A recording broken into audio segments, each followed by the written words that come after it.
ಸುಬೇದಾರ್ care ಆಸ್ಪತ್ರೆ ಕಲಬುರಗಿ. ಕಲಬುರಗಿ ನಗರದ ಸೇಡಂ ರಸ್ತೆಯಲ್ಲಿರುವ ಟ್ರಾಮಾ ಎಮರ್ಜೆನ್ಸಿ 24x7 ಸೇವೆ ಲಭ್ಯ. ಅನುಭವಿ ವೈದ್ಯರ ತಂಡದೊಂದಿಗೆ gynaecology, general surgery, general medicine, paediatric, orthopaedic, ENT, laparoscopy surgery, paediatric surgery, neuro surgery, urology, plastic surgery, cardiology, neurology, gastrology, oral and maxillofacial surgery, arthroscopy, keyhole surgery of joint ಸೇರಿದಂತೆ trauma, NICU, ICU, ಒಬೆರಿಕ್ ICU ಸೌಲಭ್ಯದೊಂದಿಗೆ ಚಿಕಿತ್ಸೆ ನೀಡಲಾಗುವುದು. ಸುಬೇದಾರ್ care ಆಸ್ಪತ್ರೆಯಲ್ಲಿ ದಿನದ 24 ಗಂಟೆ emergency ಚಿಕಿತ್ಸೆ ನೀಡಲಾಗುವುದು. ಹೆಚ್ಚಿನ ಮಾಹಿತಿಗಾಗಿ ಸಂಪರ್ಕಿಸಿ ಸುಬೇದಾರ್ ಕೇರ್ ಆಸ್ಪತ್ರೆ, ಇನ್ಕಮ್ ಟ್ಯಾಕ್ಸ್ ಆಫೀಸ್ ಎದುರುಗಡೆಗೆ, ಸೇಡಂ ರಸ್ತೆ, Kalaburagi. Mobile number 9483517777. Star care multi speciality trauma emergency 24x7 ತುರ್ತು ಚಿಕಿತ್ಸಾ ಸೌಲಭ್ಯವುಳ್ಳ ಆಸ್ಪತ್ರೆ. ಕಲಬುರಗಿ ಜಿಲ್ಲೆಯ ಖ್ಯಾತ ಅನುಭವಿ ವೈದ್ಯ ಡಾಕ್ಟರ್ ಪ್ರಶಾಂತ್ ಮಾಲಿ ಅವರ ನೇತೃತ್ವದಲ್ಲಿ ಅನುಭವಿ ವೈದ್ಯರ ತಂಡದೊಂದಿಗೆ orthopaedic, neuro surgery, general surgery, general medicine, urology, gastro surgery, paediatric, obstetric, gynaecology, cardiology, neurology ಸೇರಿದಂತೆ OPD, IPD, ICU, NICU, ultrasound, 2D echo, laboratory, major OT ಸೌಲಭ್ಯಗಳೊಂದಿಗೆ ಎಲ್ಲ ರೋಗಕ್ಕೂ ಒಂದೇ ಸೂರಿನಡಿ ರಿಯಾಯಿತಿ ದರದಲ್ಲಿ ಸ್ಟಾರ್ ಕೇರ್ ಆಸ್ಪತ್ರೆಯಲ್ಲಿ ದಿನದ 24 ಗಂಟೆ ಎಮರ್ಜೆನ್ಸಿ ಚಿಕಿತ್ಸೆ ನೀಡಲಾಗುವುದು. ಹೆಚ್ಚಿನ ಮಾಹಿತಿಗಾಗಿ ಸಂಪರ್ಕಿಸಿ ಸ್ಟಾರ್ ಕೇರ್ ಮಲ್ಟಿ ಸ್ಪೆಷಾಲಿಟಿ ಆಸ್ಪತ್ರೆ, ಸ್ವಾಭಿಮಾನಿ ಸ್ವದೇಶಿ ಕೇಂದ್ರದ ಮುಂಭಾಗ, ಗುಬ್ಬಿ ಕಾಲನಿ, ಕಲಬುರಗಿ. ಮೊಬೈಲ್ ನಂಬರ್ 9066906614 ಅಥವಾ 8472360239. BM Max ಮಲ್ಟಿ ಸ್ಪೆಷಾಲಿಟಿ ಆಸ್ಪತ್ರೆ ಕಲಬುರಗಿ. ಎಲ್ಲ ರೋಗಕ್ಕೆ BM Max ಆಸ್ಪತ್ರೆ ಮದ್ದು. ಖ್ಯಾತ ಅನುಭವಿ ವೈದ್ಯರ ತಂಡದಿಂದ ಪ್ರಾರಂಭಿಸಿರುವ BM Max ಆಸ್ಪತ್ರೆಯಲ್ಲಿ ದಿನದ 24 ಗಂಟೆ ಎಮರ್ಜೆನ್ಸಿ ಟ್ರಾಮಾ ಚಿಕಿತ್ಸೆ. BM Max ಮಲ್ಟಿ ಸ್ಪೆಷಾಲಿಟಿ ಆಸ್ಪತ್ರೆಯಲ್ಲಿರುವ ಸೌಲಭ್ಯಗಳು: major operation theatre, minor operation theatre, neuro surgery, laparoscopy surgery, ವ್ಯಾಕ್ಸ್ಯುಲರ್ surgery, plastic surgery, cardiology, oncology, neurology, urology, nephrology, gastrology, paediatric surgery, orthopaedic and trauma, general surgery, general medicine, gynaecology, anaesthesia and critical care, rheumatology, ENT, rheumatology, psychiatrist, AC and non AC, deluxe room, semi special rooms. ಹೆಚ್ಚಿನ ಮಾಹಿತಿಗಾಗಿ ಸಂಪರ್ಕಿಸಿ BM Max multi speciality ಆಸ್ಪತ್ರೆ, ring ರಸ್ತೆ, ಹಗರ್ಗಾ cross, Kalaburagi. Phone number 7090041785. ಕಲಬುರಗಿಯ Mannur multi speciality ಆಸ್ಪತ್ರೆ ಕಲ್ಯಾಣ ಕರ್ನಾಟಕ ಭಾಗದ ಪ್ರಸಿದ್ಧ ಆಸ್ಪತ್ರೆಗಳಲ್ಲಿ ಒಂದಾಗಿದೆ. ಡಾಕ್ಟರ್ ಫಾರೂಕ್ ಮಣ್ಣೂರು ಸಾರಥ್ಯದಲ್ಲಿ ಅತ್ಯಂತ ಅನುಭವಿ ವೈದ್ಯರಿಂದ ಉತ್ತಮ ಚಿಕಿತ್ಸೆ ನೀಡಲಾಗುತ್ತಿದೆ. ಮಣ್ಣೂರು ಮಲ್ಟಿ ಸ್ಪೆಷಾಲಿಟಿ ಆಸ್ಪತ್ರೆಯಲ್ಲಿ ಸಿಗುವ ಚಿಕಿತ್ಸೆಗಳು: general surgery, laparoscopy surgery, neuro surgery, orthopaedic surgery, plastic surgery, gastro surgery, aqua surgery, gynaecology surgery, general medicine, paediatric, neuro surgery, cardiology, haematology, endocrinology, ENT ಮತ್ತು ophthal, general physician, gynaecology, paediatric, family medicine, urology, nephrology, radiology, dialysis, advance ICU ಮತ್ತು advance OT setup. ಅತ್ಯಾಧುನಿಕ ಸೌಲಭ್ಯವುಳ್ಳ ಕ್ಯಾಸುಲಿಟಿ, ದಿನದ 24 ಗಂಟೆ emergency trauma centre. ಹೆಚ್ಚಿನ ಮಾಹಿತಿಗಾಗಿ ಸಂಪರ್ಕಿಸಿ ಬಾರಾ hills circle, ring ರಸ್ತೆ, ಕಲಬುರಗಿ. Phone number 9538786108.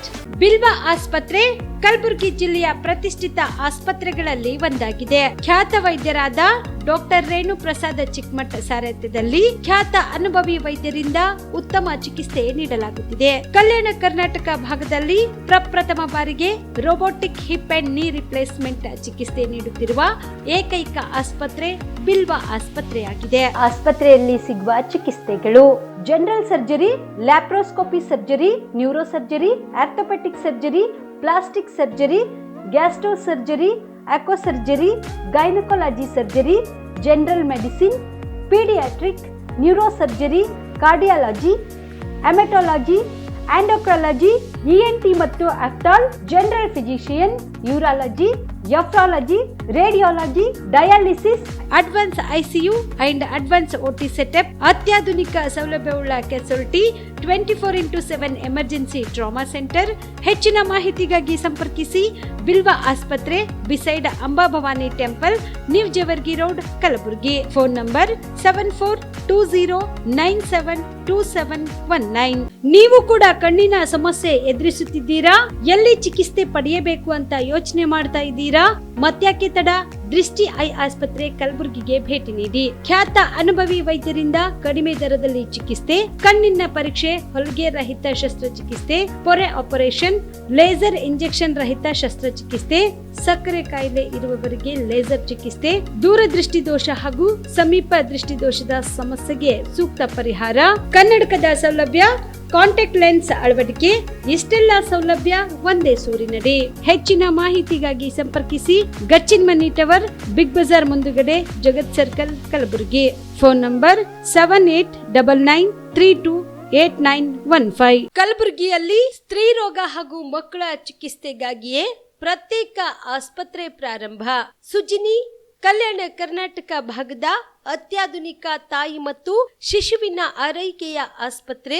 ಸ್ತ್ರೀ ರೋಗ ತಜ್ಞ ಖ್ಯಾತ ವೈದ್ಯರು ಹಾಗೂ ಮಕ್ಕಳ ತಜ್ಞ ಖ್ಯಾತ ವೈದ್ಯರ ತಂಡದಿಂದ ಕಡಿಮೆ ದರದಲ್ಲಿ ಚಿಕಿತ್ಸೆ, ವಿಶ್ವ ದರ್ಜೆಯ ಉಪಕರಣಗಳ ಮತ್ತು ಅತ್ಯಾಧುನಿಕ ICU, NICU ಹಾಗೂ ಇತರೆ ಸೌಲಭ್ಯಗಳಿಂದ ಮಕ್ಕಳಿಗೆ ಗುಣಮಟ್ಟದ ಆರೈಕೆ. ಸುಜಿನಿ ಆಸ್ಪತ್ರೆಯಲ್ಲಿನ ಸೌಲಭ್ಯಗಳು: ದಿನದ 24 ಗಂಟೆಯಲ್ಲಿ ತುರ್ತು ಸೇವೆ, ಹೈ ರಿಸ್ಕ್ ಗರ್ಭಧಾರಣೆ, ಒಬೆಸ್ಟ್ರಿಕ್ ICU, ನವಜಾತ ಮತ್ತು ಶಿಶು ICU, ಶಿಶು ಸಂಬಂಧಿತ ಶಸ್ತ್ರಚಿಕಿತ್ಸೆ, ಲ್ಯಾಪ್ರೋಸ್ಕೋಪಿ, ಲಸಿಕಾಕರಣ, ತಜ್ಞ ವೈದ್ಯರ ಸಲಹೆ, ಡಯಾಗ್ನೋಸ್ಟಿಕ್ ಮತ್ತು ಅಲ್ಟ್ರಾಸೌಂಡ್ ಸೇರಿದಂತೆ ಅನೇಕ ಸೌಲಭ್ಯಗಳು ನಿಮ್ಮ ಸುಜಿನಿ ಆಸ್ಪತ್ರೆಯಲ್ಲಿ ಲಭ್ಯ.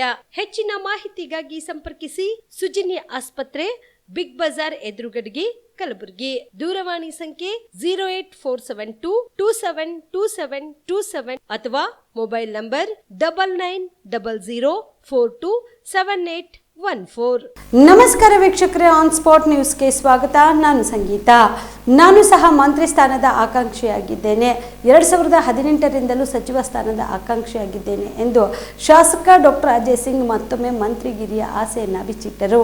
ನಗರದಲ್ಲಿ ಇಂದು ಸುದ್ದಿಗಾರರೊಂದಿಗೆ ಮಾತನಾಡಿದ ಅವರು, ನಮ್ಮ ವರಿಷ್ಠರು ಯಾವುದೇ ಜವಾಬ್ದಾರಿ ಕೊಟ್ಟರೂ ಕೂಡ ನಾನು ವಹಿಸಿಕೊಳ್ಳುತ್ತೇನೆ, ಪ್ರಾಮಾಣಿಕವಾಗಿ ಕೆಲಸ ಮಾಡುತ್ತೇನೆ. ಈಗಾಗಲೇ ವರಿಷ್ಠರು ಕೆಲಸ ಮಾಡುವವರನ್ನ ಗುರುತಿಸುತ್ತಾರೆ ಅನ್ನೋ ವಿಶ್ವಾಸ ಇದೆ ಎಂದು ಮತ್ತೊಮ್ಮೆ ಮಂತ್ರಿಗಿರಿ ಆಸೆಯನ್ನ ಡಾಕ್ಟರ್ ಅಜಯ್ ಸಿಂಗ್ ಬಿಚ್ಚಿಟ್ಟರು. ನಾನು ಯಾವಾಗಲೂ ಕೂಡ ಮಂತ್ರಿ ಸ್ಥಾನದ ಆಕಾಂಕ್ಷಿ ಇದ್ದೀನಿ. 2018ರಲ್ಲೂ ನಂತರ 2023 ಕೂಡ ನಾನು ಆಕಾಂಕ್ಷಿ ಇದ್ದೀನಿ. ಈಗ ನಾವು ಪ್ರಾಮಾಣಿಕತೆಯಿಂದ ನಾವು ಕಲ್ಯಾಣ ಕರ್ನಾಟಕ ಅಭಿವೃದ್ಧಿ ಮಂಡಳಿ ಕೆಲಸ ಮಾಡ್ತಾಯಿದ್ದೀವಿ. ವರಿಷ್ಠರು ಹೈಕಮಾಂಡು ಅದನ್ನು ಗುರುತಿಸಿ ನಮಗೆ ಜವಾಬ್ದಾರಿ ಕೊಟ್ಟರೆ, ಯಾವ ಜವಾಬ್ದಾರಿ ಕೊಟ್ಟರೂ ನಾನು ತಗೊಳ್ಳೋಕ್ಕೆ ಸಿದ್ಧನಾಗಿದ್ದೀನಿ.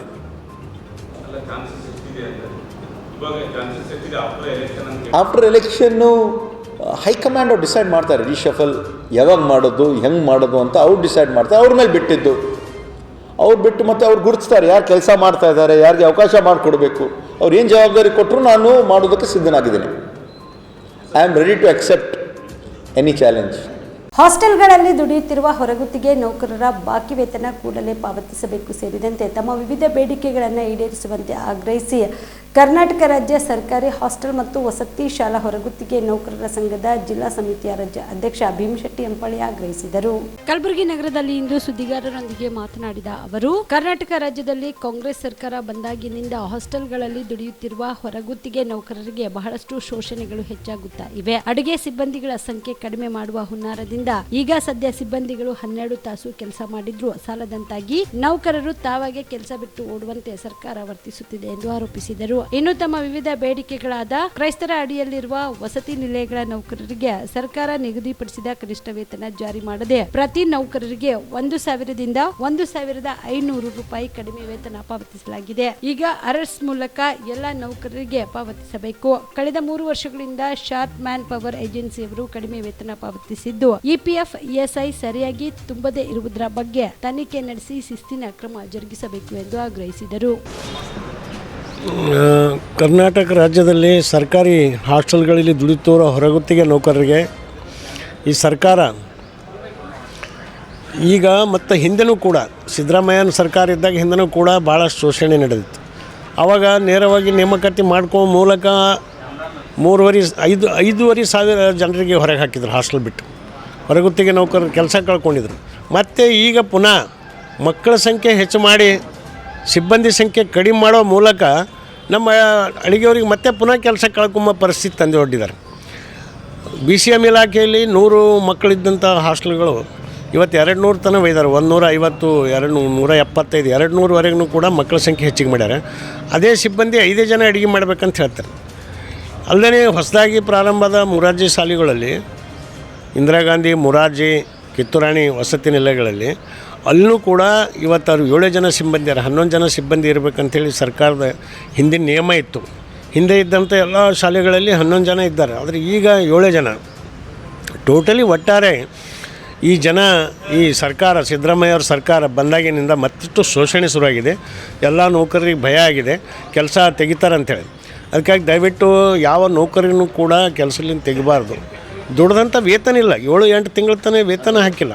ಈ ಹಿಂದೆ ಹಲವಾರು ಸಲ ಹೋರಾಟ ಮಾಡಿ ವೇತನ ಹಾಕಬೇಕಂದಾಗ ಜಿಲ್ಲಾ ಪಂಚಾಯತಿ COರಲ್ಲಿ ಜಿಲ್ಲಾಧಿಕಾರಿಗಳಲ್ಲಿ ಹಲವಾರು ಬಾರಿ ಇವತ್ತು ಅವ್ರಿಗೆ ವೇತನ ಮಾಡಿರಿ, ಯಾಕೆ ಮಾಡಲ್ಲ ಅಂತ ಹೇಳಿದ್ರು. ಬಜೆಟ್ ಇಲ್ಲ ಅಂತಿರು. ಆದರೆ ಬಜೆಟ್ ಬಂದೇ ಈಗ 1 ತಿಂಗಳಾಯಿತು, ಇಲ್ಲಿವರೆಗೂ ಕೂಡ ಯಾವುದೇ ನೌಕರರಿಗೆ ವೇತನ ಕೊಟ್ಟೇ ಇಲ್ಲ. ಇವತ್ತು ಮೈಸೂರಿನ ಶಾರ್ಪ್ ಅಂತ ಏಜೆನ್ಸಿ ಇದನ್ನು ಮತ್ತೆಂಥ ಭ್ರಷ್ಟ ಮ್ಯಾನ್ ಪವರ್ ಏಜೆನ್ಸಿ ಇವತ್ತಿಗೂ ಕೂಡ ನೌಕರರ ಬಗ್ಗೆ ಕಾಳಜಿನೇ ಇಲ್ಲ. ಅವ್ನು 3 ವರ್ಷ ಹಿಡಿದು ಗುಲ್ಬರ್ಗ ಜಿಲ್ಲೆಯಲ್ಲಿದ್ದಾನೆ.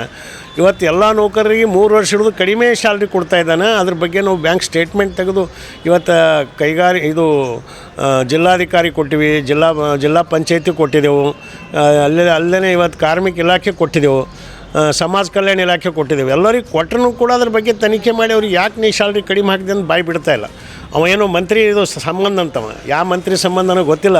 ಆದರೆ ಏಜೆನ್ಸಿ ಮಾತ್ರ ಅತ್ಯಂತ ನೌಕರಿಗೆ ಶೋಷಣೆ ಮಾಡ್ತಾ ಇದ್ದಾನೆ. ಆ ಏಜೆನ್ಸಿಗೆ ಮತ್ತು ಕೆಲವೊಂದು ವಸತಿ ನಿಲಯಗಳು ಹೊಸದಾಗಿ ಮೊರಾರ್ಜಿ ಶಾಲೆಗಳದು ವೇತನ ಪಾವತಿಸಬೇಕು ಅಂಥೇಳಿ ಅವನಿಗೆ ಏಜೆನ್ಸಿ ಕೊಟ್ಟಿದ್ದಾರೆ. ಕೂಡಲೇ ಆ ಏಜೆನ್ಸಿ ರದ್ದು ಮಾಡ್ಬೇಕಂತ ಜಿಲ್ಲಾಧಿಕಾರಿಗೂ ಹೇಳಿದೆವು. ಅದು ನಾಳೆ ನಾವು ಇವತ್ತು ಒಂದು ಜಿಲ್ಲಾಧಿಕಾರಿ ಕಚೇರಿ ಅದರ ಹೋರಾಟ ಇಟ್ಟಿದ್ದೇವೆ. ಇಡೀ ಜಿಲ್ಲೆಯ ಎಲ್ಲ ನೌಕರರು ಇವತ್ತು ಆ ಹೋರಾಟದಲ್ಲಿ ಭಾಗವಹಿಸಬೇಕು. ಇವತ್ತು ನಮ್ಮದು ಎಲ್ಲ ನೌಕರರಿಗೆ ಸೇವಾ ಭದ್ರತೆ ಕೊಡಬೇಕು. 10-15 ವರ್ಷ ಕೆಲಸ ಮಾಡಿದವ್ರಿಗೆ ಯಾರಿಗೆ ಕೆಲಸದಿಂದ ಬಿಡಿಸಬಾರ್ದು ಅಂತೇಳಿ ನಾಳೆ ಒತ್ತಾಯ ಇದೆ. ಬಾಕಿ ವೇತನಕ್ಕಾಗಿದೆ ಯಾವ PF ESI ಕಟ್ಟಲ್ಲ ಅಂತ ಏಜೆನ್ಸಿ ಮೇಲೆ ಸೂಕ್ತ ಕ್ರಮ ಜರುಗಿಸ್ಬೇಕಂತೂ ಕೂಡ ಹೋರಾಟದಲ್ಲಿದೆ. ಅದಕ್ಕಾಗಿ ನಾಳೆ ಎಲ್ಲ ಹಾಸ್ಟೆಲ್ ನೌಕರರು ಹೆಚ್ಚಿನ ಸಂಖ್ಯೆಯಲ್ಲಿ ನಾಳೆಗೆ ಈ ಹೋರಾಟದಲ್ಲಿ ಭಾಗವಹಿಸಬೇಕಂತ ಈ ಒಂದು ಮಾಧ್ಯಮ ಮೂಲಕ ಎಲ್ಲ ನೌಕರರಲ್ಲಿ ಮನವಿ ಮಾಡ್ತೇನೆ. ಮುಖ್ಯಮಂತ್ರಿ ಸಿದ್ದರಾಮಯ್ಯ ಅವರ ನೇತೃತ್ವದಲ್ಲಿ ಇದೇ ಜೂನ್ 14ರಂದು ಮುಖ್ಯಮಂತ್ರಿಗಳ ಗೃಹ ಕಚೇರಿ ಕೃಷ್ಣಾದಲ್ಲಿ ಕಲ್ಯಾಣ ಕರ್ನಾಟಕ ಪ್ರದೇಶಾಭಿವೃದ್ಧಿ ಮಂಡಳಿಯ ಪ್ರಗತಿ ಪರಿಶೀಲನಾ ಸಭೆ ನಡೆಸಲಿದ್ದೇವೆ ಎಂದು KKRDB ಅಧ್ಯಕ್ಷ ಡಾಕ್ಟರ್ ಅಜಯ್ ಸಿಂಗ್ ಹೇಳಿದರು. ಕಲಬುರಗಿ ನಗರದ KKRDB ಸಭಾಂಗಣದಲ್ಲಿ ಪತ್ರಿಕಾಗೋಷ್ಠಿಯನ್ನು ನಡೆಸಿ ಮಾತನಾಡಿದ ಅವರು, ಪ್ರಸಕ್ತ 2024-25ನೇ ಸಾಲಿಗೆ 5,000 ಕೋಟಿ ರೂಪಾಯಿ ಅನುದಾನ ನೀಡಿದ್ದು, ಇದನ್ನು ಸಮರ್ಪಕವಾಗಿ ಅನುಷ್ಠಾನಕ್ಕೆ ತರಲು ಮತ್ತು ಸದರಿ ಅನುದಾನ ಇದೇ ವರ್ಷದಲ್ಲಿ ಖರ್ಚು ಮಾಡುವ ಸಂಬಂಧ ಯೋಜನೆ ಇಲಾಖೆಯ ಹಿರಿಯ ಅಧಿಕಾರಿಗಳು ಸೇರಿದಂತೆ ಕಲ್ಯಾಣ ಕರ್ನಾಟಕ ಭಾಗದ ಸಚಿವರನ್ನು ಸಹ ಸಭೆಗೆ ಆಹ್ವಾನಿಸಲಾಗಿದೆ ಎಂದರು. ಸಿಎಂ ಸಭೆ ನಂತರ ಇದೇ ಜೂನ್ 28ಕ್ಕೆ ಮಂಡಳಿಯ ಸಭೆ ನಡೆಸಲು ನಿರ್ಧರಿಸಿದ್ದು, 15 ದಿನಗಳ ಒಳಗೆ ಪ್ರದೇಶದ ಶಾಸಕರಿಗೆ ಕ್ರಿಯಾ ಯೋಜನೆ ಪಡೆದು ಪ್ರಸಕ್ತ ಸಾಲಿನ ಕೆಲಸಗಳು ಆರಂಭಿಸಲಾಗುವುದು ಎಂದು ಮಾಹಿತಿ ನೀಡಿದರು. ಕಳೆದ ವರ್ಷ ನಮ್ಮ ಸರ್ಕಾರ ಈ ಭಾಗಕ್ಕೆ 5,000 ಕೋಟಿ ರೂಪಾಯಿ ಅನುದಾನ ಘೋಷಿಸಿ 3,000 ಕೋಟಿ ರೂಪಾಯಿ ಅನುದಾನ ಹಂಚಿಕೆ ಮಾಡಿದ್ದು, ಅದರಂತೆ ಪ್ರದೇಶದಲ್ಲಿ ರಸ್ತೆ, ಚರಂಡಿ ನಿರ್ಮಾಣ, ಮೂಲಸೌಕರ್ಯ ಕೆಲಸ ಭರದಿಂದ ಸಾಗಿದೆ. ಇದರೊಂದಿಗೆ ಪ್ರದೇಶದಲ್ಲಿ ವಿಶೇಷ ಆರೋಗ್ಯ ಮತ್ತು ಶಿಕ್ಷಣ ಕ್ಷೇತ್ರದಲ್ಲಿ ಕ್ರಾಂತಿಕಾರಿ ಬದಲಾವಣೆಗೆ ಅಕ್ಷರ ಆವಿಷ್ಕಾರ, ಆರೋಗ್ಯ ಆವಿಷ್ಕಾರ ಯೋಜನೆ ಜಾರಿಗೆ ತರಲಾಗಿದೆ ಎಂದರು. ಇದೇ ರೀತಿಯಲ್ಲಿ ನಾವು ನುಡಿದಂತೆ ನಡೆದಿದ್ದೀವಿ. ನಾವು ಆರ್ಟಿಕಲ್ 371J ತಿದ್ದುಪಡಿ ಮಾಡಿ ಎಲ್ಲ ಕಡೆ ಅಭಿವೃದ್ಧಿಯಾಗಿ ಮೊಟ್ಟ ಮೊದಲಾಗಿ ನಮ್ಮ ಕಲ್ಯಾಣ ಕರ್ನಾಟಕ ಅಭಿವೃದ್ಧಿ ಮಂಡಳಿಗೆ ಅವರು 1,000 ಕೋಟಿ ಕೊಟ್ಟಿದ್ದರು. ನಂತರ ನಮ್ಮ ಮಾನ್ಯ ಮುಖ್ಯಮಂತ್ರಿಗಳಾಗಿರುವಂಥ ಸನ್ಮಾನ್ಯ ಸಿದ್ದರಾಮಯ್ಯ ಅವರು 1,000 ಇದ್ದಿದ್ದು 1,500 ಕೋಟಿ ಮಾಡಿದ್ರು. 1,500 ಕೋಟಿ ಇದ್ದಿದ್ದು ಕಳೆದ ಒಂದು ಸರ್ಕಾರದಲ್ಲಿ 3,000 ಕೋಟಿ ಆಗಿತ್ತು. ನಾವು ಮತ್ತೆ ಅಧಿಕಾರಕ್ಕೆ ಬಂದ ನಂತರ 3,000 ಕೋಟಿ ನಾವು ಕೊಡ್ತೀವಂತ ನಾವು ಹೇಳಿದ್ವಿ. 5,000 ಕೋಟಿ ಕೊಡ್ತೀವಂತ ಏನು ಹೇಳಿದ್ದೀವಿ. ಹಿಂದೆ ಇರ್ತಕ್ಕಂಥ ಒಂದು ನಾವು ಅಧಿಕಾರಕ್ಕೆ ಬಂದ ನಂತರ ಕಳೆದ ಒಂದು 10 ತಿಂಗಳಲ್ಲಿ ನಮ್ಮ ಸರ್ಕಾರ ಬಂದ ನಂತರ ಕಲ್ಯಾಣ ಕರ್ನಾಟಕ ಭಾಗಕ್ಕೆ ಸುಮಾರು 3,000 ಕೋಟಿ ರೂಪಾಯಿ ಏನು ನಾವು ನೀಡಿದ್ದೀವಿ. ಇಡೀ ಕಲ್ಯಾಣ ಕರ್ನಾಟಕ ಭಾಗದಲ್ಲಿ ಇರ್ತಕ್ಕಂಥ 7 ಜಿಲ್ಲೆ ಮತ್ತು 41 ತಾಲೂಕುಗಳಲ್ಲಿ ಎಲ್ಲ ಕಡೆಯೂ ಕೂಡ ಈ ಒಂದು ಅನುದಾನ ಹೋಗಿ ಮುಟ್ಟಿದೆ. ಯಾಕಂದರೆ ಭಾಳಷ್ಟು ಕಡೆ ಬೇರೆ ಕಡೆ ಸ್ವಲ್ಪ ಅಭಿವೃದ್ಧಿ ಕೆಲಸ ಕುಂಠಿತ ಆಗಿರಬಹುದು ಇಡೀ ಕರ್ನಾಟಕ ರಾಜ್ಯದಲ್ಲಿ, ಬೇರೆ ಬೇರೆ ಕಾರಣಗಳಿಂದ ಅದಾಗಿರಬಹುದು. ಆದರೆ ನಮ್ಮ ಕಲ್ಯಾಣ ಕರ್ನಾಟಕ ಭಾಗದಲ್ಲಿ ಭಾಳಷ್ಟು ಕೆಲಸ ಕಾರ್ಯಗಳು, ವಿಶೇಷವಾಗಿ ಅದು ಆಗಿರೋದು ಆರ್ಟಿಕಲ್ 371J ತಿದ್ದುಪಡಿ ಮತ್ತು ಈ ಒಂದು ಕಲ್ಯಾಣ ಕರ್ನಾಟಕ ಅಭಿವೃದ್ಧಿ ಮಂಡಳಿ.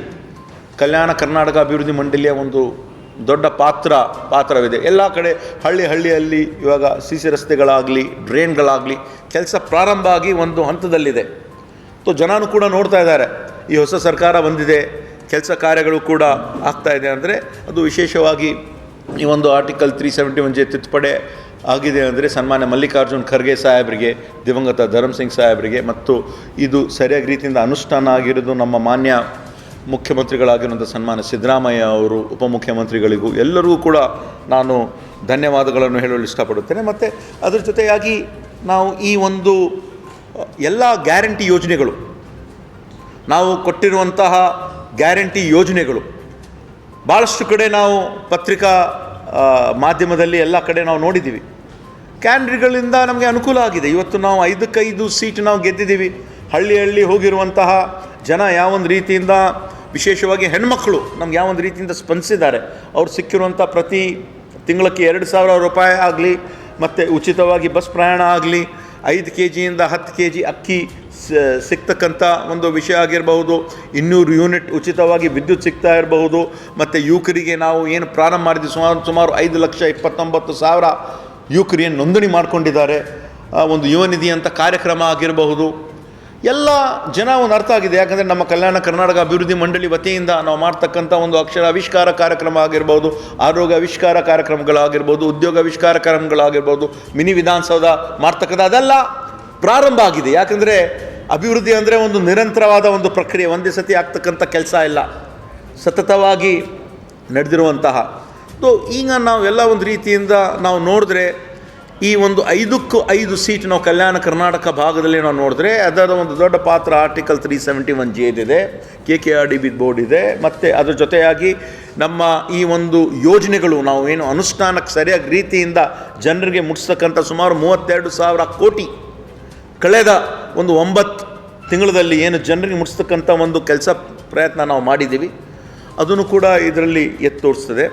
ಮತ್ತು ವಿಶೇಷವಾಗಿ ಮಾನ್ಯ ಮುಖ್ಯಮಂತ್ರಿಯವರು ಕೂಡ ಭಾಳ ವಿಶೇಷ ಕಾಳಜಿಯನ್ನು ವಹಿಸಿ ನಾಡಿದ್ದು 14ನೇ ತಾರೀಕು ಬೆಳಗ್ಗೆ 9 ಗಂಟೆಗೆ ಗೃಹ ಕಚೇರಿ ಕೃಷ್ಣಾದಲ್ಲಿ ಈ ಒಂದು ಭಾಗದ ಎಲ್ಲ ಸಚಿವರಿಗೆ ಹಾಗೂ ಇಲ್ಲಿರ್ತಕ್ಕಂಥ ಎಲ್ಲ ನಮ್ಮ ಬೋರ್ಡಲ್ಲಿ ಇರ್ತಕ್ಕಂಥ ನಮ್ಮ ಕಾರ್ಯದರ್ಶಿಗಳು, ಪ್ಲ್ಯಾನಿಂಗ್ ಕಾರ್ಯದರ್ಶಿಗಳು, ಅವ್ರಿಗೆಲ್ಲರೂ ಕರೆಸಿ ಒಂದು ರಿವ್ಯೂ ಮೀಟಿಂಗ್ ಮಾಡ್ತಾ ಇದ್ದಾರೆ. ಅವರು ಭಾಳ ಸಂತೋಷದಲ್ಲಿದ್ದಾರೆ.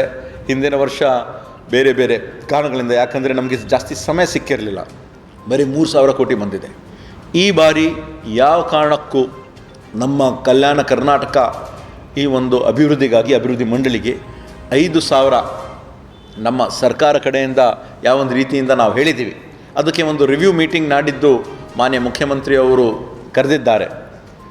ಅದರಲ್ಲಿ ಭಾಗಿಯಾಗಿ ನಾವು ಈ ಬಾರಿ ನಮ್ಮ ಒಂದು ಅಭಿವೃದ್ಧಿಯ ಒಂದು ಪರ್ವ ಆಗಲಿದೆ.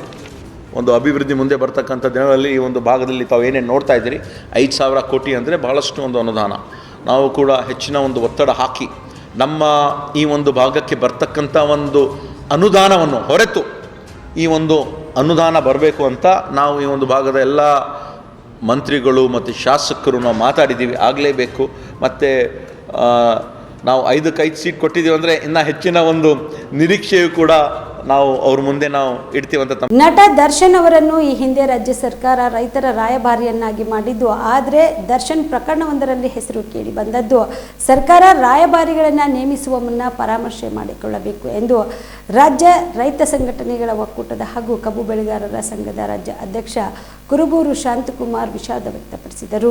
ಹುಬ್ಬಳ್ಳಿ ನಗರದಲ್ಲಿ ಇಂದು ಸುದ್ದಿಗಾರರೊಂದಿಗೆ ಮಾತನಾಡಿದ ಅವರು, ದರ್ಶನ್ ಅವರು ರಾಜ್ಯದ ಚಲನಚಿತ್ರ ನಟರಾಗಿದ್ದು ಸಮಾಜದಲ್ಲಿ ಒಂದು ಸ್ಥಾನಕ್ಕೆ ಬಂದ ಮೇಲೆ ಮಾದರಿಯ ನಡೆಯನ್ನು ಅನುಕರಣೆ ಮಾಡಬೇಕಿತ್ತು. ಯಾವುದೋ ಒಂದು ಸಂದೇಶಕ್ಕೋಸ್ಕರವಾಗಿ ಇಂತಹ ಪ್ರಕರಣದಲ್ಲಿ ಭಾಗಿಯಾಗಿದ್ದು ಸರಿಯಾದ ಕ್ರಮ ಇಲ್ಲ ಎಂದು ಬೇಸರ ವ್ಯಕ್ತಪಡಿಸಿದರು. ಯಾವುದೇ ನಟರಾಗಲಿ ಸಮಾಜಕ್ಕೆ ಉತ್ತಮ ಸಂದೇಶ ನೀಡುವಂತಹ ಕೆಲಸವನ್ನು ಮಾಡಬೇಕು. ಆದರೆ ಇತ್ತೀಚಿನ ಬೆಳವಣಿಗೆಯನ್ನು ಗಮನಿಸಿದ್ರೆ ರಾಜ್ಯವೇ ತಲೆ ತಗ್ಗಿಸುವಂತಹ ಘಟನೆಗಳು ನಡೆಯುತ್ತಿದ್ದು ಯಾರನ್ನು ನಂಬಬೇಕು ಯಾರನ್ನು ಬಿಡಬೇಕು ಎಂಬುದು ಗೊತ್ತಾಗುತ್ತಿಲ್ಲ. ಇನ್ನು ಮುಂದಾದರೂ ಕೂಡ ಸಮಾಜದಲ್ಲಿ ಉನ್ನತ ಸ್ಥಾನದಲ್ಲಿರುವವರು ಉತ್ತಮ ದಾರಿಯಲ್ಲಿ ನಡೆದು ಸಮಾಜಕ್ಕೆ ಉತ್ತಮ ಸಂದೇಶ ನೀಡಬೇಕು. ಸರ್ಕಾರ ಈ ನಿಟ್ಟಿನಲ್ಲಿ ಕ್ರಮ ಕೈಗೊಳ್ಳಬೇಕು ಎಂದು ಅವರು ಒತ್ತಾಯಿಸಿದರು. ಯಾವುದೇ ಒಬ್ಬ ಉನ್ನತ ಸ್ಥಾನಕ್ಕೆ ಹೋದಾಗ ಜನ ಎಲ್ಲವನ್ನ ಗಮನಿಸ್ತಾ ಇರ್ತಾರೆ. ದರ್ಶನ್ ಒಬ್ಬ ಸಿನಿಮಾ ನಟ ಅಂತೇಳಿ ರಾಜ್ಯದಲ್ಲಿ ಒಂದು ಪ್ರತಿಭಾನ್ವಿತ ನಟ ಅಂತೇಳಿ ಪ್ರಖ್ಯಾತಿಯಾಗಿದ್ದಾರೆ. ಅವನಿಗೆ ಆದಂಥ ಜವಾಬ್ದಾರಿಗಳಿರ್ತದೆ. ಆ ಜವಾಬ್ದಾರಿಗಳು ಅರ್ಥ ಮಾಡ್ಕೊಂಡು ತಮ್ಮ ನಡವಳಿಕೆಯನ್ನು ತೋರಿಸ್ತಾರೆ. ಆದರೆ ಯಾವುದೋ ಒಂದು ಸಣ್ಣ ವಿಚಾರಕ್ಕೆ ಈ ರೀತಿಯ ಚಟುವಟಿಕೆಗಳಲ್ಲಿ ಅವ್ರ ಹೆಸರು ಬರ್ತಕ್ಕಂಥದ್ದು ಭಾಳ ವಿಮರ್ಶೆ ಮಾಡ್ತಾರೆ. ಯಾಕೆಂದರೆ ಅವರು ರೈತ ರಾಯಭಾರಿನ ಇನ್ನೊಂದು ರಾಯಭಾರಿನ ನಾನು ಹೇಳಿಕ್ಕೆ ಹೋಗೋದಿಲ್ಲ. ಸರ್ಕಾರದವರು ತಾವು ಬೇಕಾದವರು ರಾಯಭಾರಿ ಮಾಡ್ಕೊತಾರೆ, ಅದರಿಂದ ಏನು ಸಾಧನೆ ಆಗೋದಿಲ್ಲ. ಆದರೆ ಯಾವುದೇ ಒಬ್ಬ ಉನ್ನತ ಸ್ಥಾನಕ್ಕೆ ಹೋದಂಥ ವ್ಯಕ್ತಿಗಳು ಸಮಾಜ ಅವರನ್ನು ಗಮನಿಸ್ತಾ ಇರ್ತಾರೆ. ಇತ್ತೀಚೆಗೆ ನಡೆದಂಥ ಕೆಲವೊಂದು ಘಟನೆಗಳು ಅಸಹ್ಯಕರವಾದ ಘಟನೆ ಕರ್ನಾಟಕದಲ್ಲಿ. ಸಿನಿಮಾದೊಂದಿಗೆ ಒಬ್ಬ ಲೋಕಸಭಾ ಸದಸ್ಯರು ಕೂಡ ಜವಾಬ್ದಾರಿಯುತವಾದ ವ್ಯಕ್ತಿಗಳು ಈ ರೀತಿ ನಡವಳಿಕೆ ಇದ್ದರೆ ಸಮಾಜ ಇವನ್ನೆಲ್ಲ ಏನಂತ ಗುರುತಿಸ್ತದೆ. ಈ ರೀತಿ ಸಮಾಜ ಇಂಥವ್ರಿಗೆಲ್ಲ ಕಡಿವಾಣ ಹಾಕುವಂಥ ಕೆಲಸವನ್ನ ಮಾಡಬೇಕಾಗ್ತದೆ. ಸಂದರ್ಭಾನುಸಾರ ಕಡಿವಾಣ ಹಾಕಿ ಆಗ್ತದೆ. ನಾವು ಯಾರು ಕಡಿವಾಣ ಹಾಕಕ್ಕೆ ಆಗಲಿಲ್ಲ ಅಂದರೆ ಅದೇ ಆಟೋಮೆಟಿಕ್ಕಾಗಿ ಆಗ್ತದೆ, ಸುಲಭ ನಿಲ್ಲಲ್ಲ. ಯಾವುದೇ ಎಷ್ಟೇ ಆಟ ಆದರೂ ಕೂಡ ಅಂತಿಮವಾದಂಥ ಒಂದು ಅಂತ್ಯ ಇದ್ದೇ ಇರ್ತದೆ. ಅದರಿಂದ ಇವರ ಒಂದು ನಡವಳಿಕೆಗಳನ್ನ ತಿಳ್ಕೋಬೇಕು. ಸಿನಿಮಾ ನಟರು ಅಂತ ಹೇಳಿದ ತಕ್ಷಣ ಸಿನಿಮಾದಲ್ಲಿ ಡಿಸ್ಟ್ರಿಬ್ಯೂಷನ್ ಮಾಡ್ತಾರಲ್ಲ, ಅದಲ್ಲ. ನಿಜ ಜೀವನದಲ್ಲಿ ಅವರ ಒಂದು ಇದು ಬದಲಾವಣೆ ಮಾಡ್ತಾರೆ. ಒಂದೇನೋ ಸಂದೇಶ ಕೊಟ್ಟಿದ್ದಾರೆ, ಅದಕ್ಕೆ ಬೇಕಾದಂಥ ಕಾನೂನು ಕಟ್ಟೆಗಳಿತ್ತು, ಅದ್ರ ಮೂಲಕ ಹೋರಾಟ ಮಾಡ್ಬೋದಾಯಿತು. ಅವರು ಭಾಗಿಯಾಗಿದ್ದಾರ ಬಿಟ್ಟಿದ್ದಾರ ನಾನು ಹೇಳೋದಿಲ್ಲ. ಆದರೆ ಈ ಥರ ನಡವಳಿಕೆಗಳನ್ನ ಸಮಾಜಕ್ಕೆ ತೋರಿಸ್ತಕ್ಕಂಥದ್ದು ಒಳ್ಳೆ ಬೆಳವಣಿಗೆ ಅಲ್ಲ. ಎಲ್ಲರಿಗೂ ಕಾನೂನು ಒಂದೇ. ನಟ ದರ್ಶನ್ಗೂ ಕಾನೂನು ಒಂದೇ, ಪರಮೇಶ್ವರ್ಗೂ ಕಾನೂನು ಒಂದೇ. ಯಾರು ಸಹ ಕಾನೂನು ಕೈಗೆತ್ತಿಕೊಳ್ಳಬಾರದು ಎಂದು ಗೃಹ ಸಚಿವ ಡಾಕ್ಟರ್ ಜಿ ಪರಮೇಶ್ವರ್ ಹೇಳಿದರು. ಸದಾಶಿವನಗರದ ತಮ್ಮ ನಿವಾಸದ ಬಳಿ ಸುದ್ದಿಗಾರರೊಂದಿಗೆ ಮಾತನಾಡಿದ ಅವರು, ನಟ ದರ್ಶನ್ ಕೊಲೆಯಲ್ಲಿ ಭಾಗಿಯಾಗಿದ್ದಾರೆ ಎಂಬ ಆರೋಪದ ಮೇಲೆ ಬಂಧಿಸಲಾಗಿದೆ. ತನಿಖೆಯಲ್ಲಿ ಬರುವ ಅಂಶಗಳನ್ನು ಆಧರಿಸಿ ಮುಂದಿನ ಕ್ರಮ ತೆಗೆದುಕೊಳ್ಳುತ್ತಾರೆ. ಯಾರು ಸಹ ಕಾನೂನು ಕೈಗೆತ್ತಿಕೊಳ್ಳಬಾರದು ಎಂದರು. ರೇಣುಕಾಸ್ವಾಮಿ ಸಾಮಾಜಿಕ ಜಾಲತಾಣದಲ್ಲಿ ನಟ ದರ್ಶನ್ ಅವರ ಆಪ್ತೆ ಬಗ್ಗೆ ಕೆಟ್ಟದಾಗಿ ಕಮೆಂಟ್ ಮಾಡಿದ ಎನ್ನಲಾಗಿದೆ. ಈ ಬಗ್ಗೆ ದರ್ಶನ್ ದೂರು ಕೊಡಬಹುದಾಗಿತ್ತು. ಪೊಲೀಸರು ಕೂಡ ಕ್ರಮ ತೆಗೆದುಕೊಳ್ಳುತ್ತಿದ್ರು. ಅದನ್ನು ಬಿಟ್ಟು ರೇಣುಕಾಸ್ವಾಮಿಯನ್ನು ಕರೆದುಕೊಂಡು ಬಂದು ಹೊಡೆದು ಸಾಯಿಸಿದ್ದಾರೆ ಎಂಬ ಮಾಹಿತಿ ಇದೆ. ದೂರು ಕೊಟ್ಟಿದ್ರೆ ಇದೆಲ್ಲವನ್ನು ತಡೆಯಲು ಅವಕಾಶವಿತ್ತು. ಆದ್ರೆ ಘಟನೆ ನಡೆದು ಹೋಗಿದೆ. ಯಾರು ಏನು ಮಾಡುವುದಕ್ಕೆ ಆಗುವುದಿಲ್ಲ. ಕಾನೂನು ಪ್ರಕಾರ ಏನ್ ಕ್ರಮ ತೆಗೆದುಕೊಳ್ಳಬೇಕೋ ಇಲಾಖೆ ಕ್ರಮ ತೆಗೆದುಕೊಳ್ಳುತ್ತದೆ ಎಂದರು. ಗೊತ್ತಿಲ್ಲ. ಸಾಮಾನ್ಯವಾಗಿ ಊಟ ಇಲ್ಲದೆ ಸಾಯಿಸೋಕ್ಕಾಗೋದಿಲ್ಲ. ಊಟ ತರಿಸ್ಕೊಡ್ತಾರೆ. ಅದರಲ್ಲಿ ಬಿರಿಯಾನಿ ತಂದು ಕೊಟ್ಟಿದ್ದಾರಾ, ಚಿಕನ್ ತಂದು ಕೊಟ್ಟಿದ್ದಾರಾ ಅದು ಗೊತ್ತಿಲ್ಲ. ಅಲ್ಲ, ಈ ರೀತಿ ಕೊಲೆ ಆದಾಗ ಸರ್, ಈ ರೀತಿ ಹೀನಾಯ ಕೊಲೆ ಆದಾಗ ಆ ರೀತಿ ಕೊಡಬೇಕಾಗಿತ್ತ ಅಂತ ಪ್ರಶ್ನೆ ಸಾರ್ವಜನಿಕ ವಲಯದಲ್ಲಿ ಸರ್ ನನಗೆ ಗೊತ್ತಿಲ್ಲ. ಸರ್, ಈಗ ಯಡಿಯೂರಪ್ಪ ಅವರ ವಿರುದ್ಧ ಒಂದು ಪೋಕ್ಸೋ ಪ್ರಕರಣ ದಾಖಲಾಗಿದೆಯಾ? ಪ್ರಕರಣ ಯಾವ ಹಂತದಲ್ಲಿದೆ ಸರ್? ಏನಾರು ಅವ್ರ ವಿರುದ್ಧ ಏನಾದರೂ ಸೂಚನೆ ಇದೆಯಾ? ಅದೇನು ನಡೀತಾ ಇದೆ. ಅದರಿಂದ ಎಲ್ಲ ಅಂತಿಮವಾಗಿ ಅದಕ್ಕೆ ಬೇಕಾದಂಥ ಎವಿಡೆನ್ಸ್ಗಳೆಲ್ಲ ಬೇಕಲ್ಲ, ಅದನ್ನೆಲ್ಲ ಮಾಡ್ತಾ ಇದೆ. ಸರ್, ಇವತ್ತು ಕಾರ್ಮಿಕ ಇಲಾಖೆಯಿಂದ ಬಾಲಕಾರ್ಮಿಕ ಜಾಗೃತಿ ಕಾರ್ಯಕ್ರಮ ಇಟ್ಕೊಂಡಿದ್ರು. ಅದಕ್ಕೆ ಇನ್ವೈಟಿಯಾಗಿ ಡ್ರಗ್ಸ್ ಕೇಸ್ನ ಆರೋಪಿ ನಟಿಯನ್ನು ಕರೀತಾರೆ ಸರ್ಕಾರ ಅಧಿಕೃತ ಕಾರ್ಯಕ್ರಮಕ್ಕೆ. ರಾಗಿಣಿ ದ್ವಿವೇದಿ ಅವರು ಗೊತ್ತಿಲ್ಲ ನನಗೆ, ಯಾಕೆಂದರೆ ಅವರು ಆ ಇಲಾಖೆಗೆ ಸಂಬಂಧಪಟ್ಟಿದ್ರು. ಅವರು ಅದನ್ನು ನೋಡಿ ಕರಿಬೇಕು. ಯಾರನ್ನು ಕರಿಬೇಕು ಯಾರನ್ನು ಕರಿಬಾರ್ದು ಅದು ಅವ್ರ ತೀರ್ಮಾನ. ನಾವು ನಮ್ಮನ್ನು ಕೇಳೋದಿಲ್ಲ ಸರ್. PSI ಇದೇನು ಸರ್ 545 ಪ್ರೊಸೆಸ್ ಏನು ಅಂತ ಸರ್ ಇನ್ನೊಂದು ಇವತ್ತು ಅದನ್ನು ರಿವ್ಯೂ ಇಟ್ಕೊಂಡಿದ್ದೀನಿ. ಎಲ್ಲ ಕೋರ್ಟ್ಗಳಿಗೆ ಹೋಗಿ ಕೋರ್ಟ್ನಿಂದ ಆದೇಶಗಳು ಬಂದಾಗ ನಾವು ನಮ್ಮ ಕೈ ಕಟ್ಟಾಕಿದಂಗೆ ಆಗುತ್ತೆ. ನಾನು ಆದಷ್ಟು ಬೇಗ 545 ಆದೇಶಗಳನ್ನು ಕೊಡಬೇಕು ಅಂತೇಳಿ ನಾವು ರೀಎಕ್ಸಾಮಿನೇಷನ್ ಮಾಡಿ ಅದನ್ನೆಲ್ಲ ಮಾಡಿ ಮುಗಿಸಿದ್ದೇವೆ. ಈ ಹಂತದಲ್ಲಿ ಮತ್ತೆ ಯಾರೋ ಕೋರ್ಟಿಗೆ ಹೋಗ್ತಾರೆ. ಅದನ್ನು ಯಾಕೆಂದರೆ ನಾವು 545 ಜನರಿಗೆ ಕೊಟ್ಟರೆ ಇನ್ನು 403 ಜನದ್ದು ನೆಕ್ಸ್ಟ್ ಲಿಸ್ಟ್ ಇದೆ, ಅದಕ್ಕೂ ಪರೀಕ್ಷೆ ಮಾಡಿ ಅದಕ್ಕೂ ಪ್ರೊಸೆಸ್ ಮಾಡಬೇಕು. ಅದಾದಮೇಲೆ 400 ಜನಕ್ಕೆ ವೇಕೆನ್ಸಿ ಇದೆ, ಅದನ್ನು ಮಾಡಬೇಕು. ಒಂದು ಆಗದೆ ಹೊರತು ಎಲ್ಲವೂ ಕೂಡ ಸ್ಥಗಿತ ಆಗಿದೆ. ಅದನ್ನು ಆದಷ್ಟು ಬೇಗ ಅದ್ರ ಬಗೆಹರಿಸೋದಕ್ಕೆ ಪ್ರಯತ್ನ ಮಾಡ್ತಾ ಇದ್ದೀವಿ. ಯಡಿಯೂರಪ್ಪ ಅವರ ಪ್ರಕರಣದಲ್ಲಿ ಕೋರ್ಟಿಂದ ಏನಾದ್ರು ಸೂಚನೆ ಏನಾದ್ರು ಇದೆಯಾ ಸರ್ ಸರ್ಕಾರಕ್ಕೆ?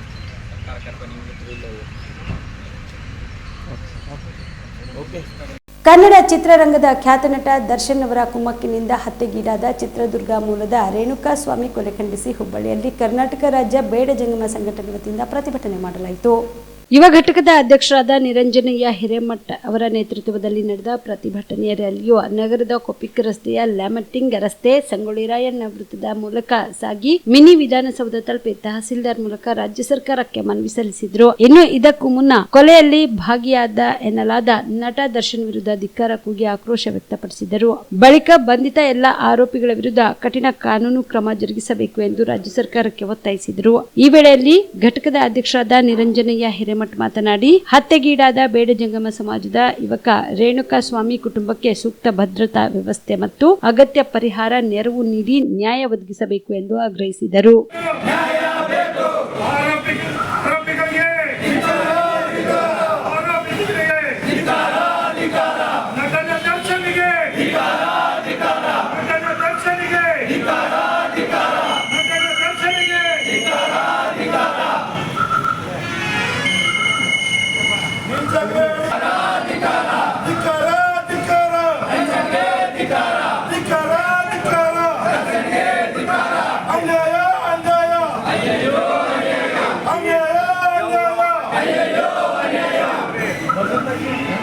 ಜೇವರ್ಗಿ ವಿಧಾನಸಭಾ ಕ್ಷೇತ್ರದ ವ್ಯಾಪ್ತಿಯ ಯಡ್ರಾಮಿ ತಾಲೂಕಿನ ವರವಿ ಮತ್ತು ಕುಕ್ಕನೂರು ಗ್ರಾಮದ ಜನರು ಹಲವು ದಶಕಗಳಿಂದ ವರವಿ ಹಳ್ಳವನ್ನು ದಾಟಿಕೊಂಡು ರೈತರ ಜೀವ ಭಯವಿಲ್ಲದೆ ತಮ್ಮ ಜಮೀನುಗಳಿಗೆ ತೆರಳುತ್ತಿದ್ದಾರೆ.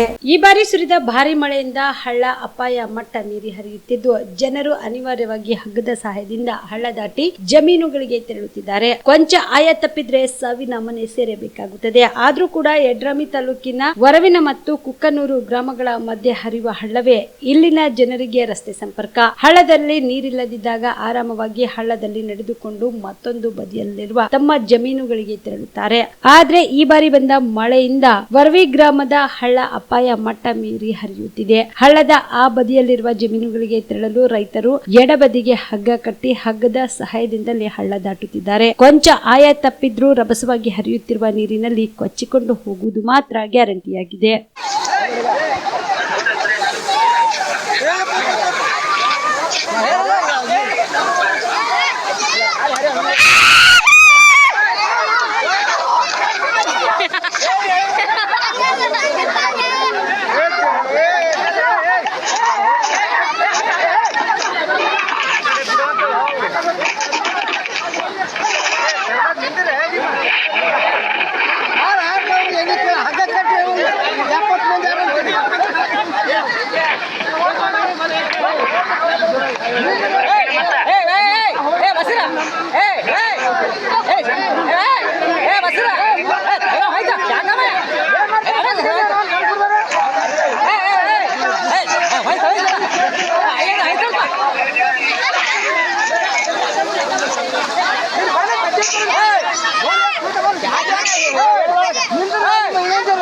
ಕಾಂಗ್ರೆಸ್ ಸರ್ಕಾರ ದಿನದಿಂದ ದಿನಕ್ಕೆ ಕೋಮು ಸೌಹಾರ್ದತೆ ಹಾಳು ಮಾಡುತ್ತಿದೆ. ತಾಲಿಬಾನ್ ಸರ್ಕಾರದ ರೀತಿಯಲ್ಲಿ ನಡೆದುಕೊಳ್ಳುತ್ತಿದೆ. ಕರ್ನಾಟಕದಲ್ಲಿ ಇರೋದು ಮುಸ್ಲಿಮರ ಸರ್ಕಾರ ಎಂದು ಡಿಕೆಶಿ ಹೇಳಿದ್ದಾರೆ. ಇದು ಈಗ ನಿಜ ಆಗ್ತಿದೆ. ಮಂಗಳೂರಿನಲ್ಲಿ ಗಲಾಟೆ ಆಗಿದೆ. ಇಡೀ ಕರ್ನಾಟಕವನ್ನ ಕಾಂಗ್ರೆಸ್ ಅವರು ತಾಲಿಬಾನ್ ಮಾಡೋಕೆ ಹೊರಟಿದ್ದಾರೆ. ಈ ತಾಲಿಬಾನ್ ಸರ್ಕಾರವನ್ನ ಬಗ್ಗಿ ಬಡಿಯುತ್ತೇವೆ. ಇನ್ನೂ ಮುಗಿಯಿತು ಅವರ ಕತೆ. ಕರ್ನಾಟಕ ಬಿಜೆಪಿ ಅವರಿಗೆ ತಕ್ಕ ಪಾಠ ಕಲಿಸುತ್ತದೆ ಎಂದು ರಾಜ್ಯ ಸರ್ಕಾರದ ವಿರೋಧ ಪ್ರತಿಪಕ್ಷದ ನಾಯಕ ಆರ್ ಅಶೋಕ್ ವಾಗ್ದಾಳಿ ನಡೆಸಿದರು. ಇಂದು ಮಂಗಳೂರಿನಲ್ಲಿ ಸುದ್ದಿಗಾರರೊಂದಿಗೆ ಮಾತನಾಡಿದ ಆರ್ ಅಶೋಕ್, ನಾಳೆ ಬೆಂಗಳೂರು ಬಿಜೆಪಿ ಕಚೇರಿಯಲ್ಲಿ ಒಟ್ಟಿಗೆ ಸೇರುತ್ತೇವೆ. ವಿಧಾನಸಭೆಯಲ್ಲಿಯೂ ಈ ಬಗ್ಗೆ ಪ್ರಶ್ನೆ ಮಾಡುತ್ತೇವೆ. ಸ್ಪೀಕರ್ ಕ್ಷೇತ್ರದಲ್ಲಿಯೇ ಈ ತರ ಘಟನೆಯಾಗಿದೆ. ಪಾಕಿಸ್ತಾನದ ಕುನ್ನಿಗಳು ಎಂದು ಘೋಷಣೆಗಳು ಕೂಗಿದ್ದಾರೆ ಎಂದು ಕಮಿಷನರ್ ಹೇಳಿದ್ದಾರೆ. ಕಮಿಷನರ್ಗೆ 2 ಗಂಟೆಗೆ ಬರೋಕೆ ಹೇಳಿದ್ದೇನೆ. ಅವರ ಬಳಿ ದಾಖಲೆಗಳನ್ನ ಕೇಳುತ್ತೇನೆ ಎಂದರು. Today I visited in Mangalore hospital, K.S. Hegde hospital. Our two Karyakarta, Hindu Karyakarta and BJP Karyakarta, by some Muslim people, when they are traveling in the motorbike, they are given a slogan Bharat Mata Ki Jai. So because of they are telling Bharat Mata Ki Jai, they are beaten, they are seriously injured, they are using the knife. So our two Karyakarta now also in the hospital. That's why I came to Mangalore, visit, and I given called the police officers also for this incident, what action they have taken. So I think in Karnataka Congress government, there is no law and order in Karnataka. Everywhere rowdyism, bomb blast, Hindu Karyakarta threatens, Jai Shri Ram, Bharat Mata Ki Jai in Karnataka, they will be beaten. There is no action against any people. I think on this Karnataka government, just like a Taliban government, they are indirectly supporting this Taliban mindset people. That's why I came here. I condemned this incident. Tomorrow we will meet our party president and our leaders. Tomorrow we are meeting in the BJP office, Karnataka. We will take this issue in the assembly also to give the justice. There is no law and order in Karnataka. That will be discussed in the assembly also. So tomorrow we are meeting. As per the police commissioner, they have made derogatory slogans against some people. That's why I called the commissioner. Show the clippings. Show the clippings. I have evidence. They give Bharat Mata Ki Jai. Evidence is there. For you, give the evidence. Any other slogan, give the evidence. That I will be asked from the police commissioner. ಇವಿಷ್ಟು ಈವರೆಗಿನ ಸುದ್ದಿಗಳು. ಹೀಗೆ ನೋಡ್ತಾ ಇರಿ on spot news. ಇದು ಕ್ಷಿಪ್ರ, ನಿಖರ, ನೇರ. Navajeevan blood centre Kalaburagi ಜಿಲ್ಲೆಯ ಬೃಹತ್ blood bank Navajeevan blood centre ನಲ್ಲಿ ಎಲ್ಲಾ ಗ್ರೂಪ್ನ ರಕ್ತದ ಜೊತೆಗೆ ಎಸ್ಡಿಪಿ, ಪಿಆರ್ಪಿ, ಆರ್ಡಿಪಿ, ಎಫ್ಎಫ್ಪಿ, ಪ್ಲೇಟ್ಲೆಸ್ 24x7 ಲಭ್ಯ. ಕಲಬುರಗಿ ಜಿಲ್ಲೆಯ ಎಲ್ಲ ಆಸ್ಪತ್ರೆಯ ಬಾಗಿಲಿಗೆ ತುರ್ತು ಸೇವೆ. ಹೆಚ್ಚಿನ ಮಾಹಿತಿಗಾಗಿ ಸಂಪರ್ಕಿಸಿ ಓಲ್ಡ್ ಆರ್ಟಿಒ ಕಚೇರಿ, ಎಎಸ್ಎಂ ಆಸ್ಪತ್ರೆ ಹತ್ತಿರ, ಕಲಬುರಗಿ. ಮೊಬೈಲ್ ನಂಬರ್ 8147979654 ಮತ್ತು 08472240066 ಕಾಮರೆಡ್ಡಿ ಆರ್ಥೋ ಮತ್ತು ಟ್ರಾಮಾ ಕೇರ್ ಆಸ್ಪತ್ರೆ ಕಲಬುರಗಿ. Doctor S B. ಕಾಮರೆಡ್ಡಿ ಹಾಗೂ ಡಾಕ್ಟರ್ ಪ್ರತಿಮಾ ಎಸ್. ಕಾಮರೆಡ್ಡಿ ಸಾರಥ್ಯದಲ್ಲಿ ಕಳೆದ 11 ವರ್ಷಗಳಿಂದ ಸಾವಿರಾರು ರೋಗಿಗಳಿಗೆ ದಿನದ 24 ಗಂಟೆ ತುರ್ತು ಸೇವೆ ನೀಡಿದ ಶ್ರೇಯಸ್ಸು. ಆರ್ಥೋ ಚಿಕಿತ್ಸೆಗೆ ನುರಿತ ವೈದ್ಯರ ತಂಡ, neuro surgery, joint replacement surgery, interventional pain clinic, plastic surgery, facial maxillo surgery, ದಿನದ 24 ಗಂಟೆ ಲ್ಯಾಬ್ ಸೌಲಭ್ಯ, ದಿನದ 24 ಗಂಟೆ ಮೆಡಿಕಲ್ ಸೌಲಭ್ಯ, ಡಿಜಿಟಲ್ ಎಕ್ಸ್ರೇ, ದಿನದ 24 ಗಂಟೆ ಬ್ಲಡ್ ಬ್ಯಾಂಕ್ ಸರ್ವಿಸ್, ದಿನದ 24 ಗಂಟೆ ಆಂಬ್ಯುಲೆನ್ಸ್ ಸೌಲಭ್ಯ. ಹೆಚ್ಚಿನ ಮಾಹಿತಿಗಾಗಿ ಸಂಪರ್ಕಿಸಿ ಸರ್ಕಾರಿ ಐಟಿಐ ಕಾಲೇಜು ಮುಂಭಾಗ, ಕಾಮರೆಡ್ಡಿ ಆರ್ಥೋ ಮತ್ತು ಟ್ರಾಮಾ ಕೇರ್ ಆಸ್ಪತ್ರೆ ಕಲಬುರಗಿ. Phone number 08472256163.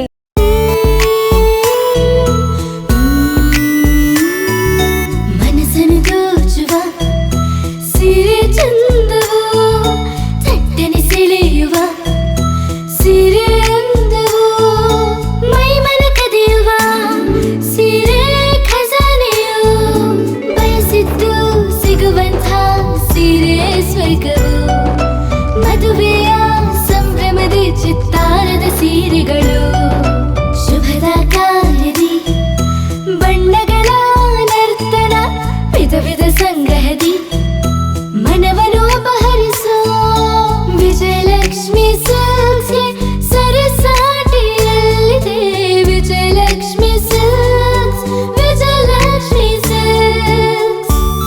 ಜಿಲ್ಲೆಯಲ್ಲಿಯೇ ಮಹಿಳೆಯರ ಮತ್ತು ಮಕ್ಕಳ ವಸ್ತ್ರಗಳ ಏಕೈಕ ಅತಿ ದೊಡ್ಡ showroom Vijayalakshmi silks, city centre mall, super market road, Gulbarga.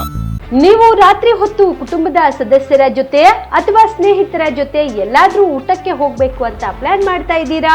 ಹಾಗಾದ್ರೆ ಕಲಬುರಗಿಯಲ್ಲಿ ಹೊಸದಾಗಿ ಪ್ರಾರಂಭವಾಗಿರುವ ಫೋರ್ಟ್ ವ್ಯೂ ಹೋಟೆಲ್ಗೆ ಒಮ್ಮೆ ಭೇಟಿ ನೀಡಿ. ಹೆರಿಟೇಜ್ ಇನ್ ಹೋಟೆಲ್ನ ಓಪನ್ ಟೆರೆಸ್ ಮೇಲೆ ಬೆಂಗಳೂರು, ದೆಹಲಿ ಮಾದರಿಯಲ್ಲಿನ ಸುಂದರ ಆಕರ್ಷಣೆ ಇಲ್ಲಿ ಕಾಣಬಹುದು. ನುರಿತ ಕುಕ್ಗಳಿಂದ ರುಚಿಕರವಾದ ಸ್ವಾದಿಷ್ಟ ಆಹಾರ ಇಲ್ಲಿ ಲಭ್ಯ. ತಣ್ಣನೆಯ ಗಾಳಿ, ತುಂತುರು ನೀರಿನ ಸೌಂಡ್ ಜೊತೆ ಕಲರ್ಫುಲ್ ಲೈಟಿಂಗ್ ನಲ್ಲಿ, ಲೈಟ್ ಮ್ಯೂಸಿಕ್ ನಲ್ಲಿ ಕಲಬುರಗಿಯ ಫೋರ್ಟ್ ಸೇರಿದಂತೆ ಕಲಬುರಗಿ ನಗರವನ್ನ ವೀಕ್ಷಿಸುತ್ತಾ ನಿಮ್ಮ ಕುಟುಂಬದವರ ಜೊತೆ ಅಥವಾ ಸ್ನೇಹಿತರ ಜೊತೆ ಊಟ ಸವಿಯಬಹುದು. ಜೊತೆಗೆ ಇಲ್ಲಿ ಬರ್ತ್ಡೇ ಪಾರ್ಟಿ ಸೇರಿದಂತೆ ಸಣ್ಣ ಪುಟ್ಟ ಪಾರ್ಟಿ ಮಾಡಲು ಎಲ್ಲಾ ರೀತಿಯ ಸೌಲಭ್ಯಗಳು ಉಂಟು. ಹೋಟೆಲ್ನ ಸಮಯ ಮಧ್ಯಾಹ್ನ 3 ಗಂಟೆಯಿಂದ ರಾತ್ರಿ 11 ಗಂಟೆವರೆಗೆ.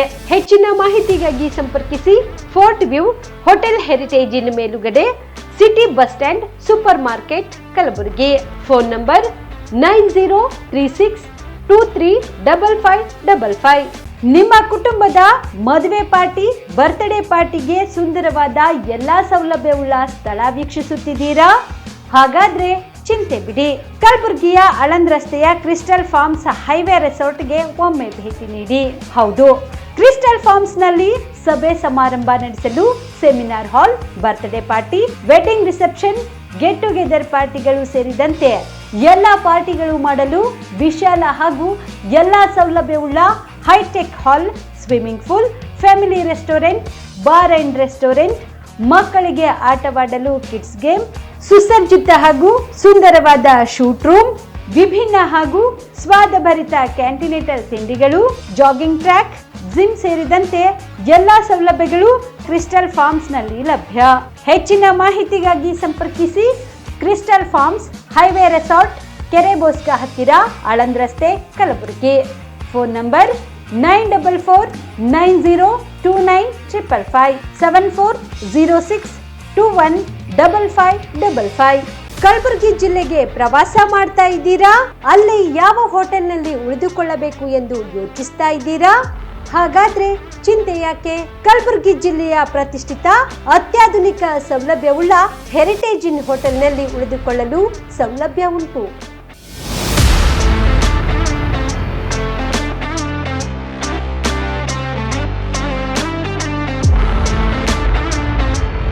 ಜೊತೆಗೆ ಇಲ್ಲಿ ಅತ್ಯಾಧುನಿಕ ಸೌಲಭ್ಯವುಳ್ಳ ಡಿಲೆಕ್ಸ್ ರೂಮ್ಗಳು ಲಭ್ಯವಿದ್ದು ದಿನದ 24 ಗಂಟೆ ವೈಫೈ ಸೌಲಭ್ಯ ಕೂಡ ನೀಡಲಾಗಿದೆ.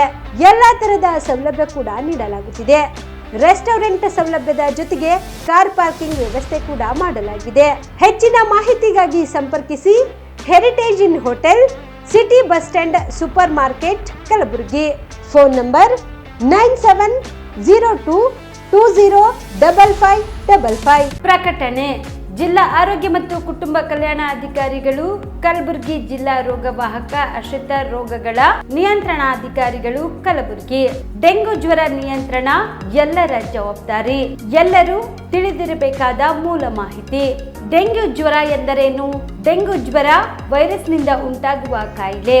ಇದು ಸೋಂಕು ಹೊಂದಿದ ಈಡೆಸ್ ಈಜಿಪ್ಟ್ವೆ ಸೊಳ್ಳೆಯ ಕಚ್ಚುವಿಕೆಯಿಂದ ಒಬ್ಬರಿಂದ ಒಬ್ಬರಿಗೆ ಹರಡುತ್ತದೆ.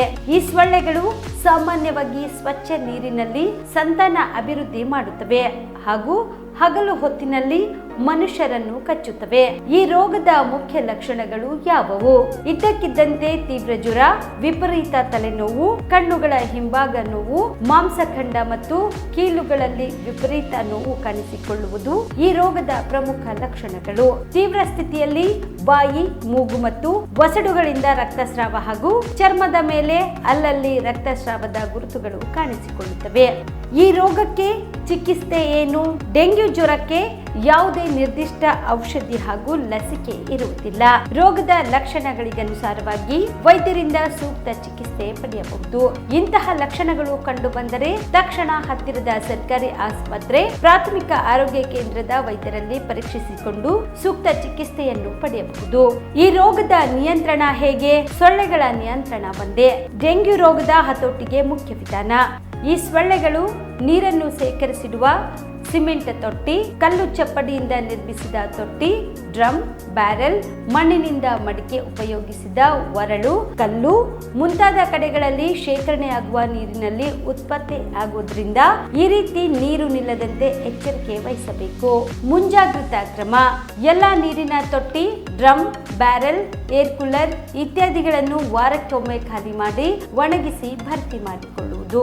ನೀರು ಖಾಲಿ ಮಾಡಲು ಸಾಧ್ಯವಿಲ್ಲದ ತೊಟ್ಟಿ ಮುಂತಾದವುಗಳನ್ನು ಸೊಳ್ಳೆಗಳು ಒಳಗೆ ನುಸುಳದಂತೆ ಸರಿಯಾಗಿ ಮುಚ್ಚಳದಿಂದ ಮುಚ್ಚುವುದು. ಬಯಲಿನಲ್ಲಿರುವ ತ್ಯಾಜ್ಯ ವಸ್ತುಗಳಾದ ಟಯರು, ಎಳೆನೀರಿನ ಚಿಪ್ಪು, ಒಡೆದ ಬಾಟಲ್ ಮುಂತಾದವುಗಳಲ್ಲಿ ಮಳೆ ನೀರು ಸಂಗ್ರಹವಾಗದಂತೆ ಎಚ್ಚರಿಕೆ ವಹಿಸುವುದು ಅಥವಾ ಸೂಕ್ತ ವಿಲೇವಾರಿ ಮಾಡುವುದು. ಸಂರಕ್ಷಣಾ ವಿಧಾನಗಳಾದ ಸೊಳ್ಳೆ ನಿರೋಧಕಗಳನ್ನು ಹಾಗೂ ಸೊಳ್ಳೆ ಪರದೆಯನ್ನು ಬಳಸಿ ಸೊಳ್ಳೆಗಳು ಕಚ್ಚದಂತೆ ಎಚ್ಚರಿಕೆ ವಹಿಸುವುದು. ಗಮನಿಸಿ, ಡೆಂಗ್ಯೂ ರೋಗ ಬಂದಾಗ ರಕ್ತದಲ್ಲಿರುವ ಪ್ಲೇಟ್ಲೆಟ್ಸ್ಗಳು ಕೊರತೆಯಾಗುತ್ತವೆ ಎಂಬ ವದಂತಿ ಜನಸಾಮಾನ್ಯರಲ್ಲಿ ಹರಡಿದೆ. ಆದರೆ ಪ್ಲೇಟ್ಲೆಟ್ಸ್ ಕಡಿಮೆ ಆದ ರೋಗಿಗಳಿಂದ ವೈದ್ಯರು ನೀಡುವ IV ದ್ರಾವಣದಿಂದ ತಕ್ಷಣ ಪ್ಲೇಟ್ಲೆಟ್ಸ್ಗಳ ಪ್ರಮಾಣ ಹೆಚ್ಚಾಗಿ ರೋಗಿಯು ಚೇತರಿಸಿಕೊಳ್ಳುತ್ತಾನೆ. ರಾಜ್ಯದ 171 ಪರವಾನಗಿ ಪಡೆದ ರಕ್ತನಿಧಿಗಳಲ್ಲಿ 30 ರಕ್ತನಿಧಿಗಳಿಗೆ ರಕ್ತದ ಕಣಗಳು ಬೇರ್ಪಡಿಸಲು ಅನುಮತಿ ನೀಡಲಾಗಿದ್ದು, ಯಾವುದೇ ಡೆಂಗ್ಯೂ ರೋಗಿಯು ಉಲ್ಬಣದ ಸ್ಥಿತಿ ತಲುಪಿದ್ರೆ ಪ್ಲೇಟ್ಲೆಟ್ಸ್ಗಳು ಲಭ್ಯವಾಗುವಂತೆ ವ್ಯವಸ್ಥೆ ಮಾಡಲಾಗಿದೆ. ರೋಗ ಗಂಭೀರ ಸ್ಥಿತಿಯಲ್ಲಿರುವ ಪ್ರಕರಣಗಳ ಸಮರ್ಪಕ ನಿರ್ವಹಣೆಗಾಗಿ ರಾಜ್ಯ ಮಟ್ಟದ ಆಸ್ಪತ್ರೆ, ವೈದ್ಯಕೀಯ ಕಾಲೇಜುಗಳು, ಜಿಲ್ಲಾ ಆಸ್ಪತ್ರೆ ಹಾಗೂ ಆಯ್ದ ತಾಲೂಕು ಆಸ್ಪತ್ರೆಗಳಲ್ಲಿ ತೀವ್ರ ನಿಗಾ ಘಟಕಗಳ ಸೇವೆ ಲಭ್ಯವಿದೆ. ಹೆಚ್ಚಿನ ಮಾಹಿತಿಗಾಗಿ ಸ್ಥಳೀಯರು ಆರೋಗ್ಯ ಸಹಾಯಕರನ್ನು ಭೇಟಿ ಮಾಡಿ.